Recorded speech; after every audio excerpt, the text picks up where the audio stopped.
Sathyaraj sir பொண்ணு கூட சொல்றாங்க, நெறைய ஹாஸ்பிட்டல்ஸ்ல தப்பு நடக்குதுன்னு. கண்டிப்பா எல்லாரையும் திருத்த முடியாது. நம்ம நெறைய நியூஸ் பேப்பர்ல, படங்கள்ல, சினிமால எடுத்துக்காட்டா நடத்துறாங்க. ஆனாலும் யாரும் திருந்துறதா இல்ல.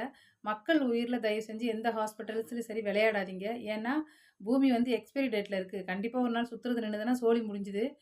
நீங்க எந்த உயிரையும் மெனக்கெட்டு அழிக்க வேண்டாம். பூமியே அழிச்சிரும் எல்லாரையும். ஏன்னா, மக்கள் தொகை அதிகமாயாச்சு, நெறைய பில்டிங்ஸ் வந்தாச்சு, இயற்கை அழிஞ்சு போயிட்டு, வெயில் அதிகமா இருக்கு, மழை இல்ல. அப்படி இருக்கும்போது எல்லாம் ஹைபிரிட் ஆயாச்சு, பொல்யூஷன் ஆயாச்சு, விஷத்த சாப்பிட்டுட்டு இருக்கோம். அப்படி இருக்கும்போது எல்லாரும் மருந்த நோக்கி, மாத்திரைய நோக்கி ஓடிட்டு இருக்க காலத்தில பூமியே எல்லாரும் அழிஞ்சுருவாங்க. நீங்க தயவு செஞ்சு அழிக்க வேண்டாம்.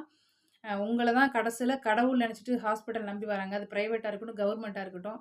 டிஸ்சார்ஜ் பண்ணணும்னா அன்னைக்கே டிஸ்சார்ஜ் பண்ணுங்க. எக்ஸ்ட்ராவா நீங்க 2 நாள் வச்சுக்கிறது. அதில அங்க இங்கன்னு கமிஷன் பணம் பணம் புடுங்குறது.